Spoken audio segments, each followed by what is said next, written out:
Howdy, folks. Welcome to Sunday services. I'm well on my way.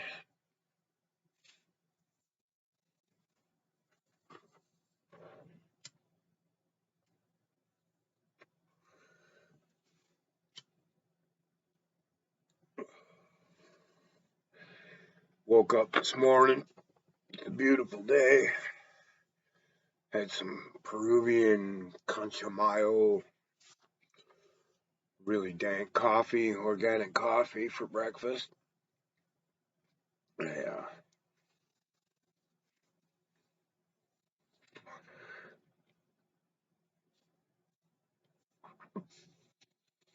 Having a hell of a time getting this joint lit.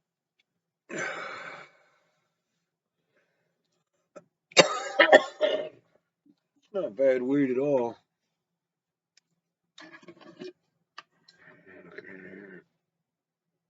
Grab a nugget or two.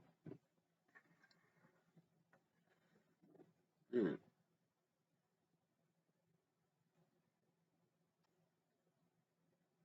Not bad, huh? Nice and crystally.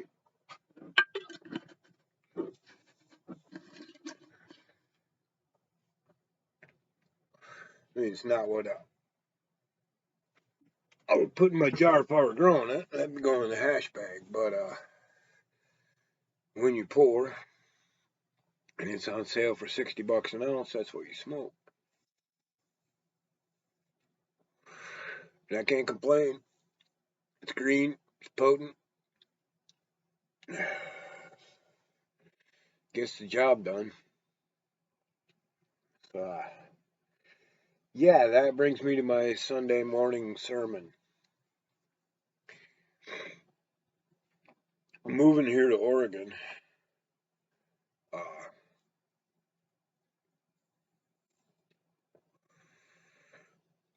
Immediately when I got here,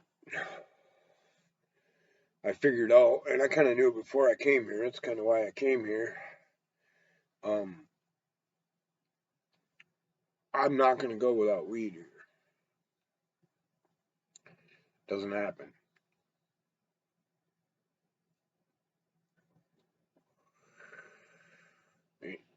At the absolute deepest worst,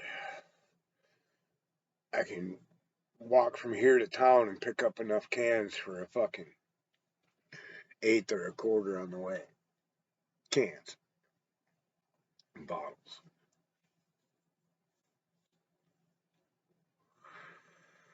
Um, I can't explain how huge that is.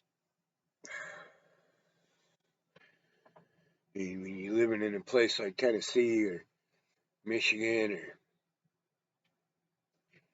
most places, I'm forced with the choice fairly frequently: do I buy food or do I buy weed?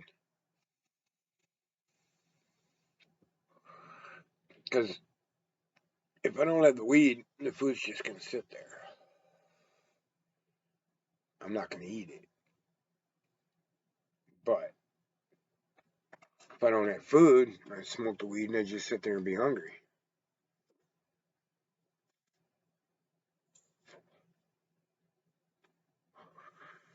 So now having to make that choice frees up my attention and energy to make other choices. Um,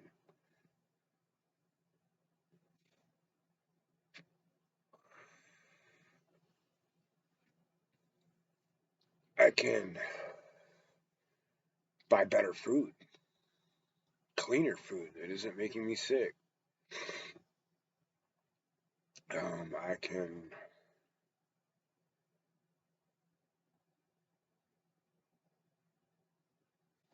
upgrade something in my house, or if I lose my phone charger, or which I don't do, but if it breaks, which does happen, they quit working and bent or whatever. It's not a catastrophic event. I don't have to beg anybody for help getting a new charger.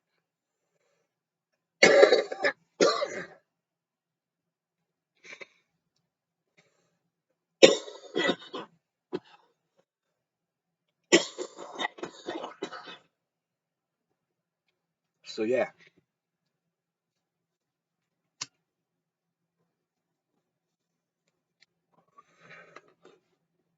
we go back to a year and a half ago when I was working a square job.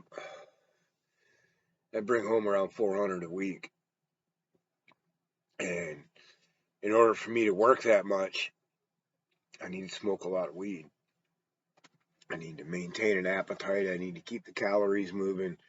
I need to sleep at night, even though I'm in pain from doing the job.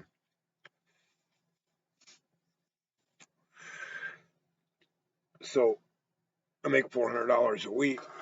If I was in Michigan making that much money, I would have to spend 300 of that on weed just to stay medicated and enough to eat and keep working the job. That's working for $100 a week.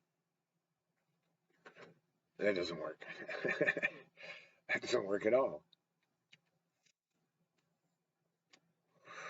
Here for around $100, a little over $100, I get enough weed to get me through the week, and I don't have to think about it.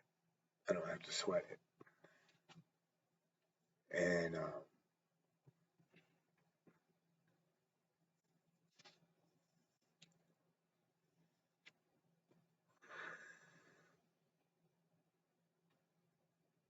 it's an incredible change to just not always be behind the eight ball, always having to choose one or the other.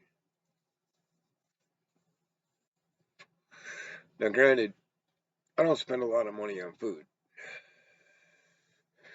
I try to barter for certain things, and there's certain things I get from the free place, the church or whatever.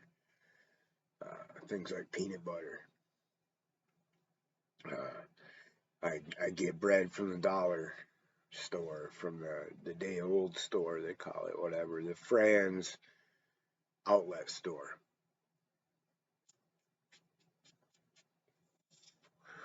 So the only real food expenses I have are coffee is the biggest one, and behind that, cheese. And everything else is pretty much adjustable. As long as I have coffee and cheese, um, I can get a bag of masa from just about anybody and make my own tortillas, and I'm eating tacos.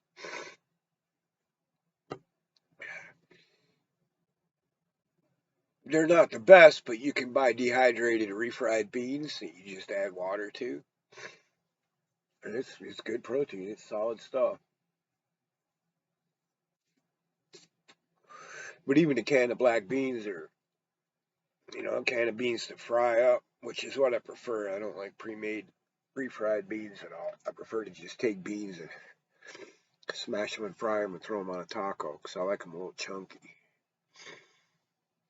But they're cheap as fuck. And my partner here that I rent from, he watches for all the 50% off, half off, you know. And it's weird what ends up in those places because, like, he got me half a dozen cans for 75 cents a piece of black beans with jalapenos in them. I guess people didn't like them. Saves me cutting up jalapenos and putting them in my beans. They're already there, you know.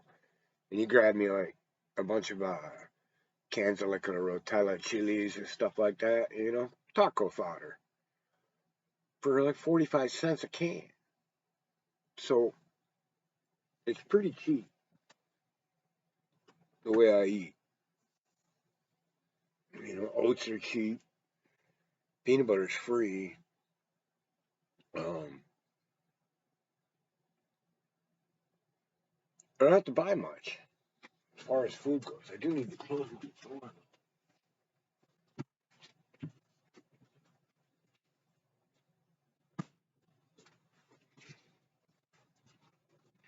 Hell of a draft when that door's open. It gets cold in here quick. But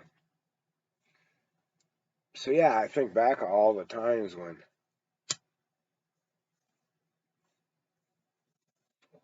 I'd come home from working a full-time job that paid my rent and paid my bills and put food on the table, and be forced to sit there from the time I got home from work until I drug my tired ass to bed, making sure everyone else was taken care of, and a nickel here and a dime there, and an 8 there and a quarter there, and a finger bag or two, just to have medicine. It was like working for 2 full-time jobs, and I know one of them full-time jobs is chewing the shit with my buddies and smoking weed at the table while I sold bags, but at the same time, it's not what I wanted to be doing after work.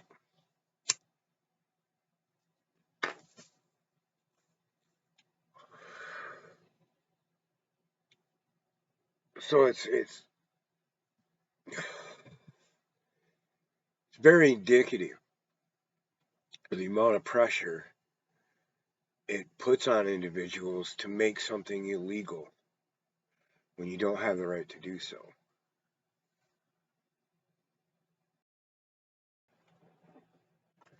Um, if you read the Constitution and the Bill of Rights, and I suggest before reading either one of those, you read the Federalist Papers. But if you read the Bill of Rights, you'll notice there's an amendment in there called the 21st Amendment. And I believe it's the shortest of all the other amendments. And in a nutshell, it says the 18th Amendment is bullshit and we hereby repeal it.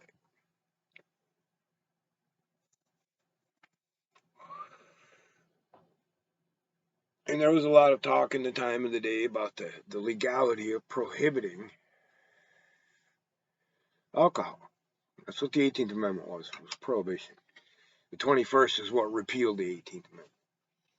So they thought it was important enough not just to repeal an amendment, but to make an amendment showing that that amendment was repealed, that prohibition was unconstitutional.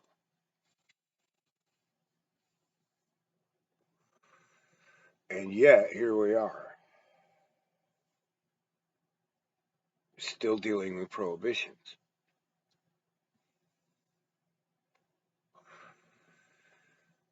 And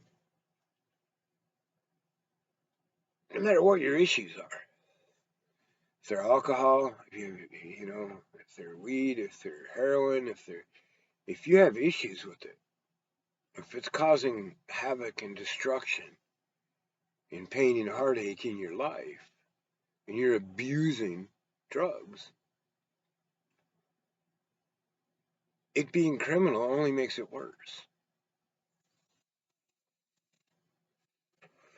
And in fact, through prohibition, we learned that criminalizing behavior creates a criminal class,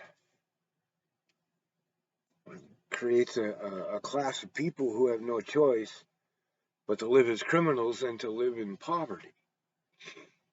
The drug cartels in Mexico didn't exist until we passed drug laws.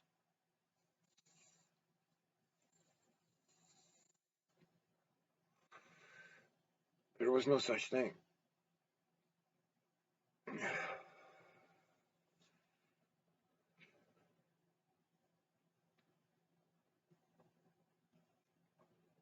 So, why are we still dragging our feet on that one? I mean, what I've seen just in the last 15 years, like I said, it's been close to 20 years now since, or over maybe, since California passed Article 215 for medical marijuana. And just what I've seen is as far as how the acceptance of marijuana is changing both the societal and political landscape. And when I say political, I mean capital. with an A.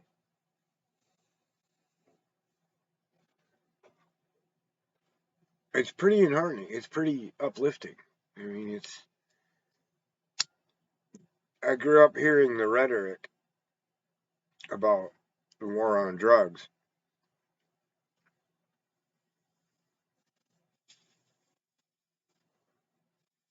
Both sides of it. And I have to say, on both sides of it, I didn't believe a lot of it. Of either side, of my side or the government side. I didn't believe a lot of it. And some of the stuff I didn't believe I was correct to not believe it. It hasn't happened. But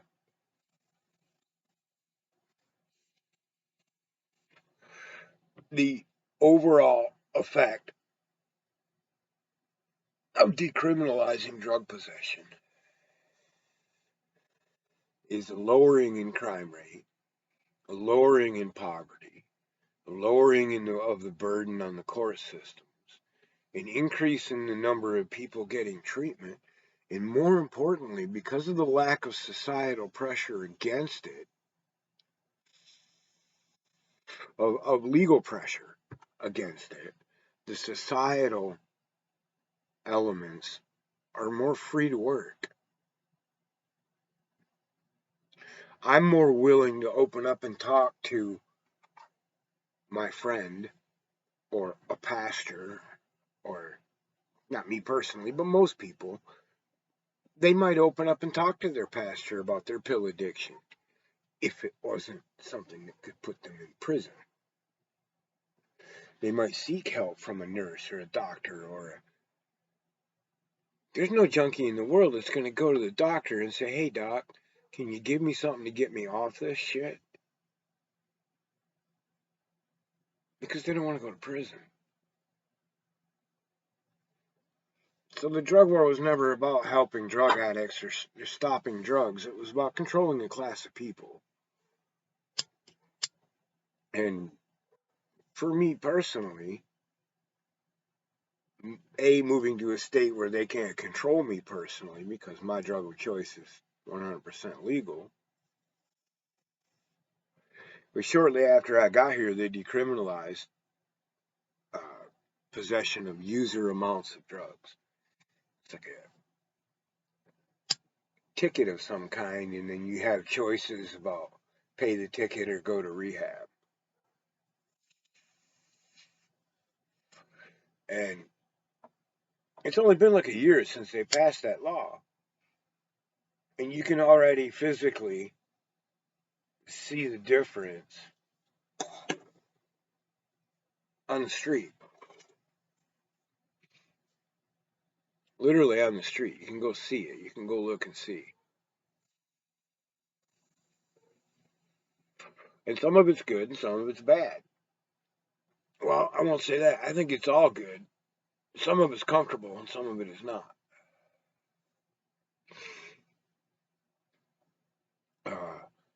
A lot of these people that are on the streets that are homeless or close to homeless or suffering with these hardcore addictions to opiates and to methamphetamines, they hide and live in fear from society because they can be put in a box for it.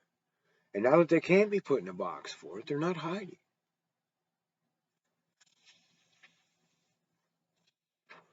And it may be uncomfortable for most of society to find out, to have it put in their face how many junkies there are in their town.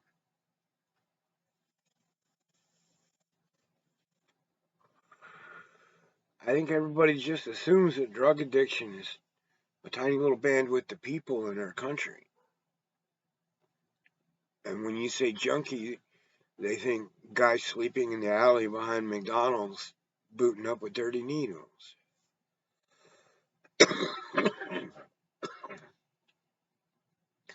I'm here to tell you there's just as many junkies that are single moms or single dads or married couples.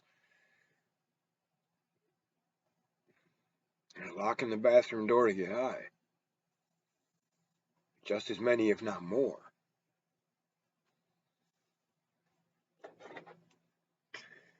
So that's the unspoken element in this, is the debate about decriminalizing user amounts. Here in Oregon, they're talking about, well, nobody's really signing up for these rehabs yet. Well, that's another problem altogether. Our rehabs are in the fucking 20th century or 19th, depending on where you go. But even that element of society suddenly becoming aware of the problem by having it no longer hiding in the shadows, even that isn't the point of the debate. All of those are secondary to the primary debate.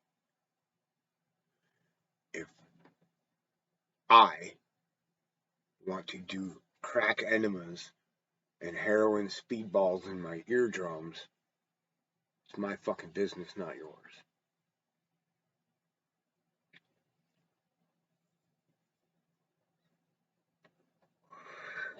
The laws of prohibition, whether it's alcohol, cannabis, cocaine, whatever it is, the laws of prohibition are prosecuting somebody because they might commit a crime. Well, junkies steal for that. We already have laws about stealing. Well, tweakers might not take care of their kid. We already have laws about child abuse.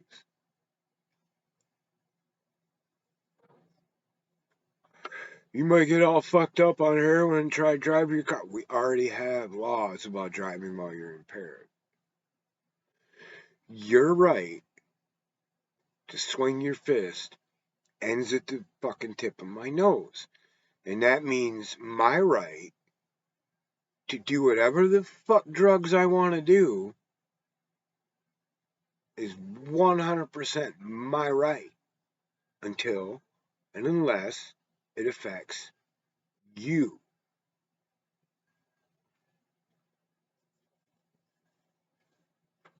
It's literally deeming somebody a criminal because they might commit a crime. Remember, committing a crime and breaking the law are not the same thing. When you get caught speeding, even though it's not technically a crime, I can point to a victim. The people trying to drive on those streets safely are the victim.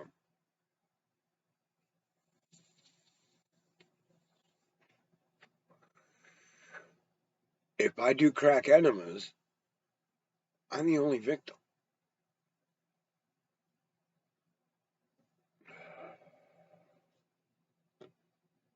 What could be more clear than that?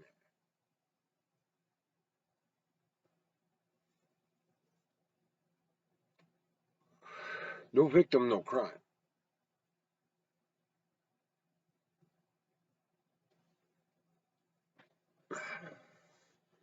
So the 21st Amendment says the drug war is illegal, unconstitutional.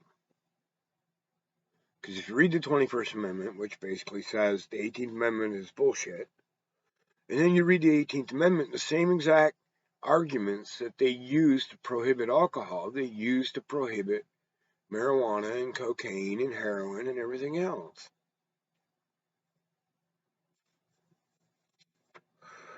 And might I reiterate, it's none of your fucking business. If I want to grow 500 poppies, slice them open, take the sap, cook it down, put it in a hypodermic, and boot myself up, it doesn't affect you at all.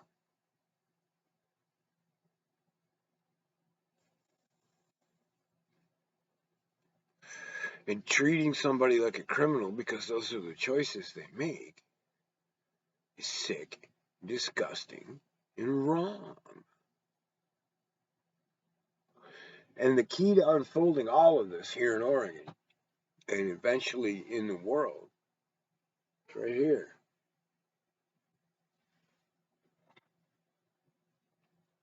And they might have got away with this for another 100 years if they had left the drug war at cocaine, heroin, meth. They could have. But because they made this illegal, they started some shit they weren't ready to settle. they let their mouth run a check their ass couldn't cash, because it was only a matter of time before we proved everything they said was a fucking lie. So here in Oregon, the weed growers are as rich or richer than the wine growers. They are a political force. And that has something to do with this drug law that changed.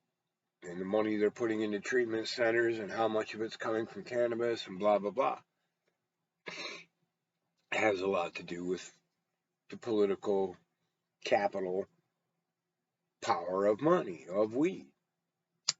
And I think you're going to see that in more and more states. I think Illinois is poised for a huge fucking political capital war, basically, between chemical companies and the cannabis industry. But Illinois is one of the fastest growing cannabis markets in the world. High concentration of high people. Let's just put it that way. You need to be high to live in Chicago, yo. Why do you think they sell so much pizza there? And once we ticked that box, and we're still ticking it, it's coming on the federal level, but you know how they are, they gotta fucking make sure that the cronies are in there ahead of time making all the real money before they can actually pass legislation to let Joe Blow get into the weed business. So it's just dominoes. If weed prohibition is unconstitutional, so is all the rest. No. To sell a product, I think you need to meet standards.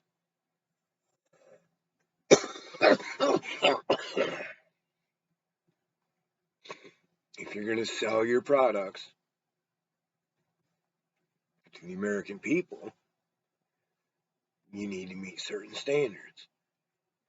And those standards need to be science-based, and they need to be public. I know you're thinking, well, of course they'd be public. Really? Try to find out exactly what the fuck natural colorings are, or natural flavors, or any one of those other innocuous phrases you see on everything you buy that's edible. Try to find out exactly and precisely what those things are made of. Try to find out. It isn't a given that the parameters for purity and cleanliness are public, because they're not. Everything in this world grown with glyphosate should come with a warning 10 times the size of the one on a pack of cigarettes. I'm here to tell you, there are less chemicals in a fucking Marlboro than there is in a fucking Eero Monsanto corn.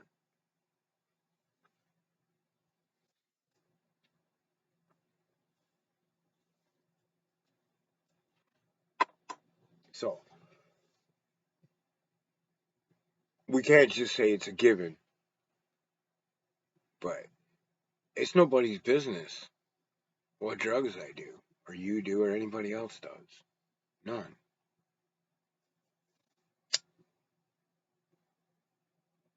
And it's not a mistake that all of the drugs that make you violent, uncoordinated, and dopey-headed are legal, and the ones that make you think and ask great cosmic questions are not.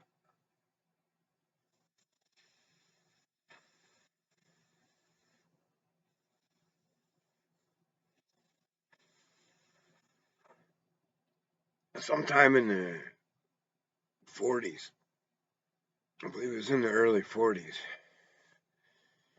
the United States had a military research, development, intelligence, whatever, put in an order for 1 million micrograms of LSD to a company called Sandoz Laboratories. And they went, you gotta be out your goddamn cotton picking motherfucking mind. If we produced LSD for the next 10 years, we wouldn't have 1 million micrograms. Because there was a lot about the process that was brand new then. So they sent them a fair amount. And you know who the military is. They were doing mind control, super soldier, interrogation. That's what they were using it for. Trying to. There's some infamous videos of soldiers with LSD sent on patrol, and they put flowers in their gun and get naked and hang out in trees and shit. And MK Ultra and all that shit. So they knew what it was, and they knew how it worked, and they knew what effects it had on the human mind. And that's why it instantly became one of the most fucking illegal drugs ever.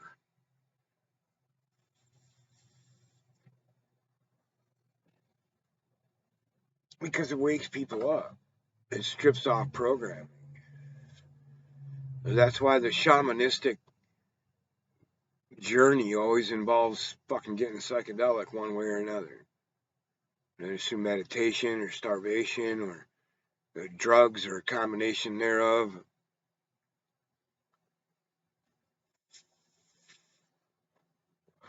It strips away programming, which is not in the government interest.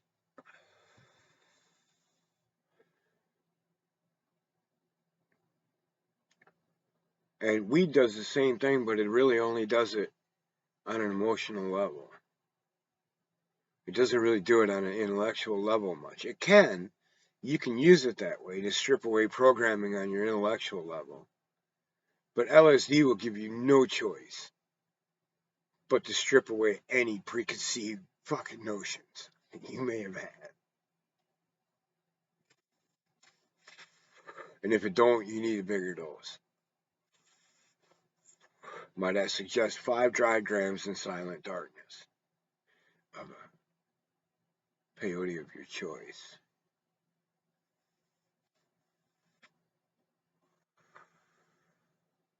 So it's a beautiful time to be alive on that level, where I can go up here across the border into Vancouver, have me a glass of coca tea with real coca in it, and eat a couple mushrooms and just watch people walk by on the boulevard. Legally. Where I can walk right up here on this hill and pick me 4 or 5 psilocybin containing mushrooms and eat them and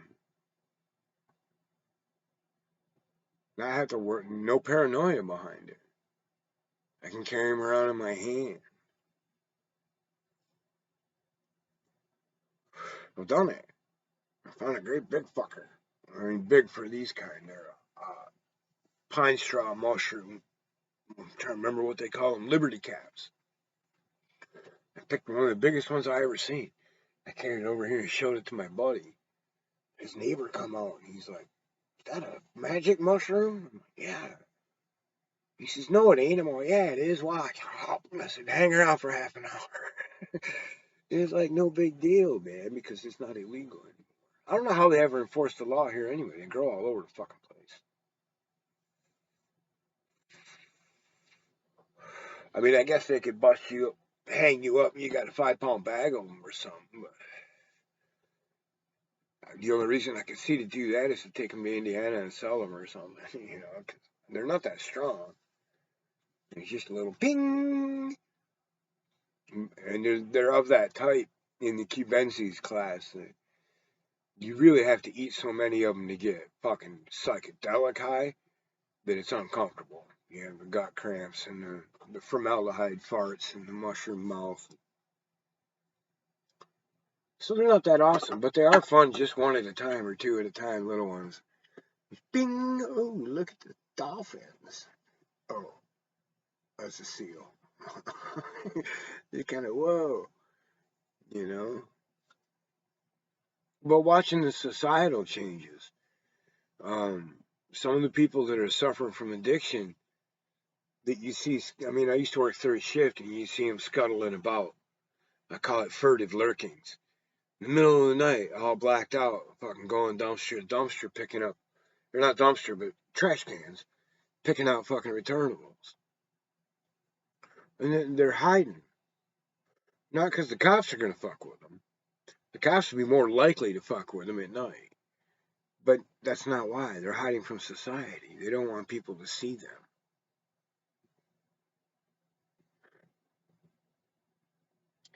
Now they're not doing that. They're out in the daytime and they're talking to people and they're sharing their stories with people.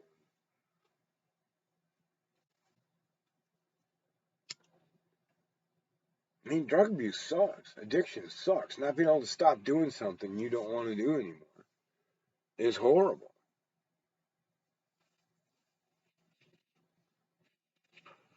Imposing a societal preconception of who that person is and criminalizing it just makes it all the more torturous and deadly. So,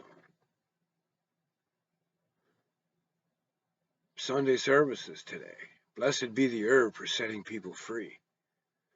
Day by day by day, more people are free to figure it out for themselves, which is what needs to happen.